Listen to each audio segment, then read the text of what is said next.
Assalamualaikum warahmatullahi wabarakatuh. Selamat sore dan salam sejahtera untuk kita semua. Pertama yang kita hormati, kita banggakan bersama Bapak Wali Kota Makassar.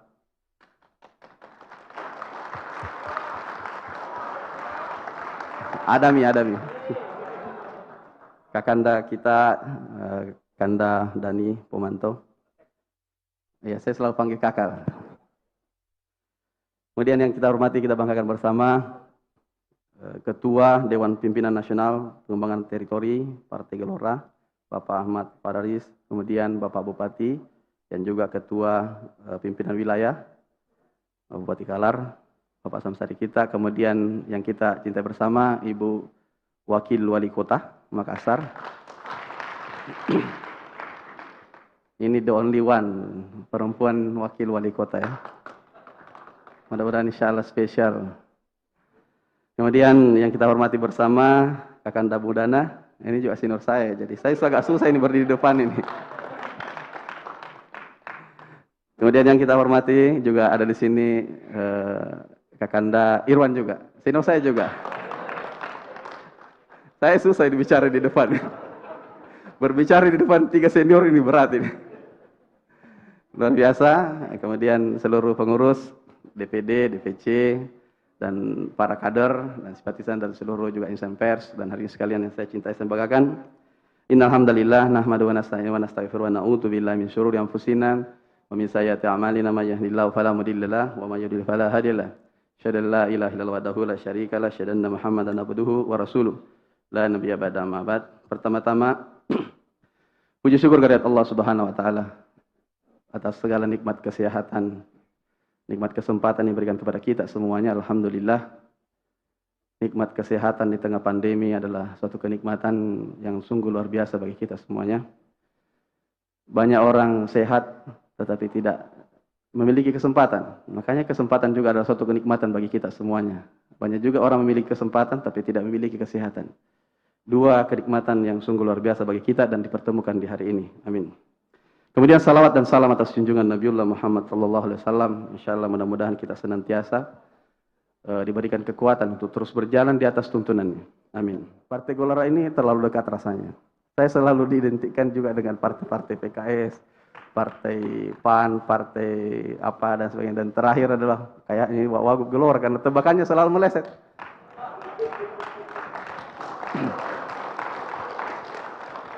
Jadi Partai Gelora ini sudah ada perwakilannya terlalu dekat dengan saya, adalah 2 orang.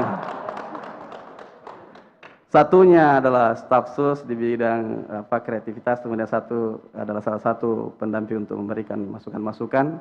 Paling tidak juga bisa menjadi jembatan untuk ketika ada ide-ide semuanya untuk masukan. Kemarin dikasih pertimbangan bagaimana apakah saya harus keluar, karena kalau anak partai katanya harus begitu diminta harus bisa mewakafkan diri. Saya bilang tidak perlu. Tetap berjalan di sana dan berjalan di sini. Nah, intinya bagaimana, karena semangat tujuan kita sama semuanya. Cita-citanya sama dan orientasi pemikiran kita adalah sama untuk mensejahterakan masyarakat banyak. Cuma memang pola-pola yang kadang-kadang berbeda. Hasil adalah yang kita tujukan, tetapi bagaimana juga proses adalah yang paling penting di dalamnya. Adalah sesuatu pimpinan, nah, makanya saya lihat ini kader-kader Gelora ini saya tidak tahu mau singkat apa nantinya. PGI bertabur ustaz. Ini pagoda bisa juga. Tapi whatever lah, yang penting paling tidak adalah yang nyaman-nyaman nanti di lidah dan kemudian.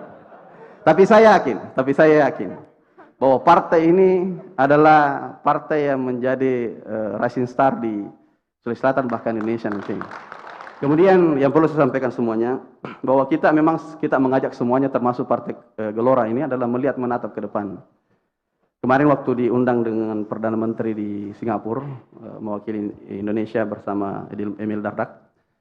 Kemarin di sana dijelaskan bahwa 4,0 itu sebenarnya adalah bagaimana mengeliminir tenaga medium. Jadi kita dikasih contoh kemarin ada perguruan tinggi, di mana perguruan tinggi itu adalah menerima orderan dari perusahaan-perusahaan untuk memecahkan persoalan di perusahaan. Waktu itu kebetulan sampel yang diambil adalah bagaimana sistem procurement system.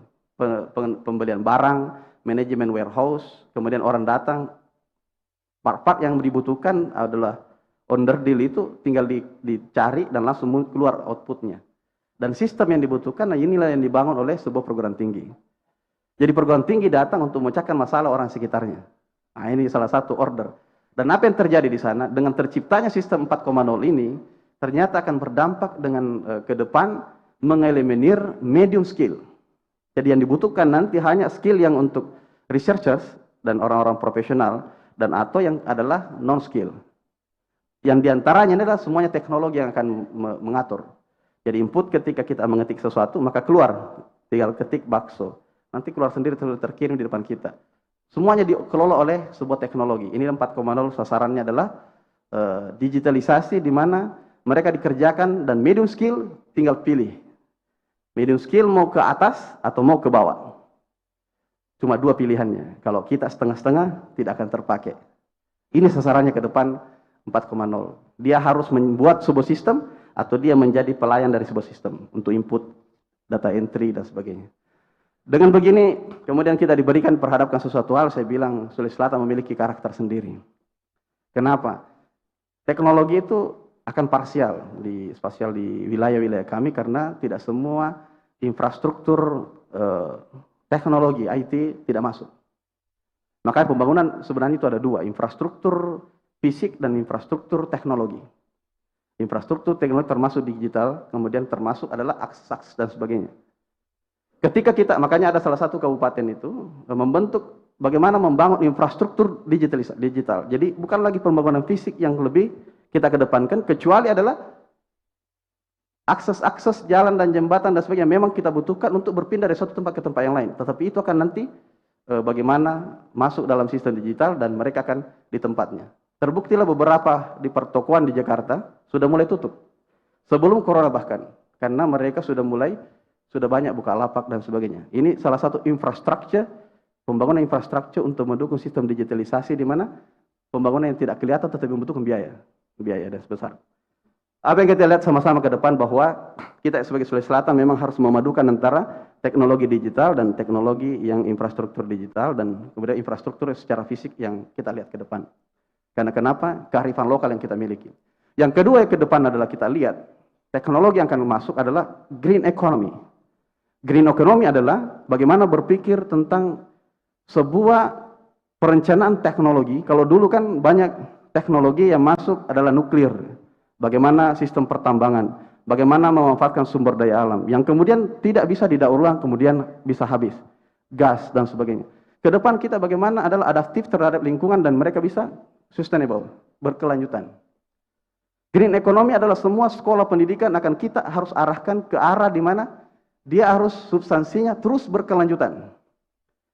Dan melihat kearifan lokal, potensi pertanian, bagaimana memaksimalkan tanpa membuat dia punah dan bisa diwariskan. Ini yang kita, makanya sudah lahirlah teknologi energi terbarukan seperti yang disidrap Yene Ponto. Kemudian bagaimana orang membuat solar cell, bagaimana kemudian teknologi-teknologi lainnya yang kemudian adaptif terhadap potensi kearifan lokal dan kemudian dia bisa sustainable, bisa diwariskan.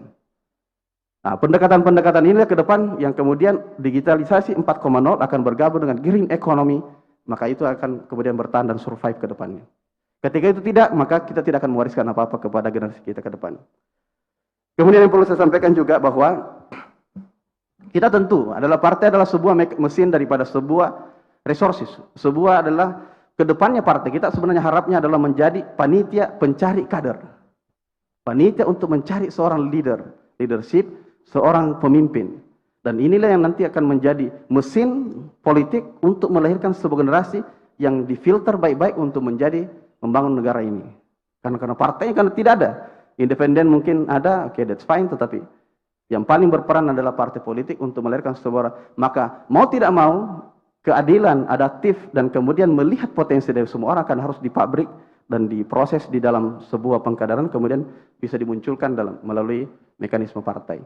Maka partai sangat-sangat penting untuk sebuah pembangunan ke depan. Tapi paling tidak bahwa kita berharap ke depan, sebenarnya memang partai ini akan melihat mekanisme pergolakan seperti terjadi kemarin kita belajar. Itu fenomena, fact, adalah fakta. Kemudian ke depan kita akan di-challenge dengan beberapa lagi tantangan-tantangan ke depan, bahwa yang hanya bisa berdiri, kemudian tegak adalah orang-orang yang kemudian bagaimana dia adaptif tinggi terhadap situasi dan keadaan politik nasional. Ini mungkin nanti pakar-pakar di depan kita semuanya bisa kemudian mengambil ini dan melihat bahwa ini sebagai momentum kita untuk berbenah dan bagaimana memprotek sebuah partai dan bagaimana kemudian melahirkan kader-kader yang jauh lebih baik. Kemudian yang perlu saya sampaikan yang terakhir bahwa selalu man behind the technology. Jadi memang orang itu selalu berada di belakang teknologinya. Jadi senjata, canggih dan sebagainya di belakang tetap. Tapi perlu disadari bahwa kita ini ketinggalan 200 tahun, peradabannya ketinggalan 200 tahun dibanding daripada Eropa.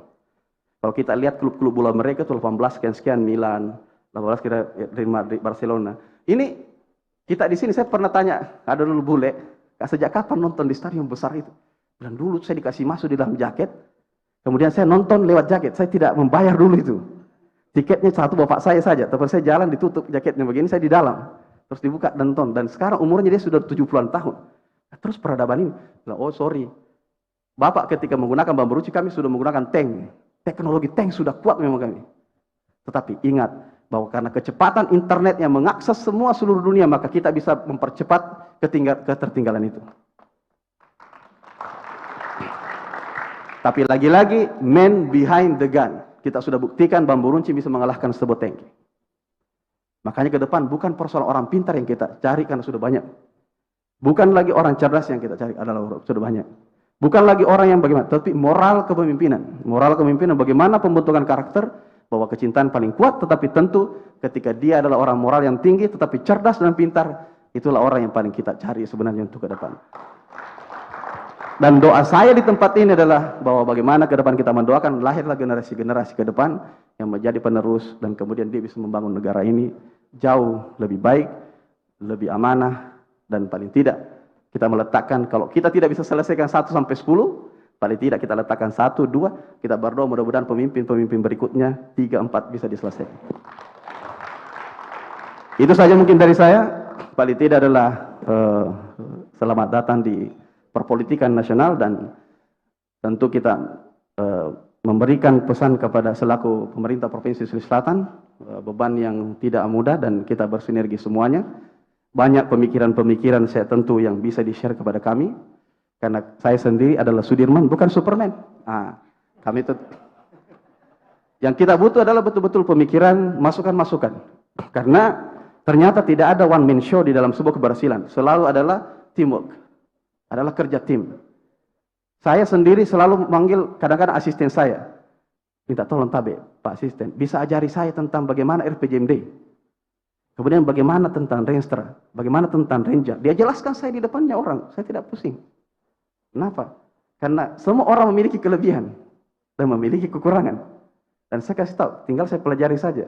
Tinggal bagaimana saya beradaptasi tentang apa yang, untuk kemudian saya inline antara sistem korporasi, sistem yang akan terjadi di perusahaan dengan di mana celah saya bisa masuk. Karena kalau tidak begitu, saya selalu meminta mereka. Dan saya selalu memberikan motivasi kepada mereka. Mereka adalah tim yang terbaik yang pernah saya miliki, karena mereka lah yang saya miliki. Dan saya pikir, Bapak sampai kita sebagai Ketua DPW, bahwa memiliki tim tadi yang sudah dilantik adalah tim terbaik yang dimiliki saat itu.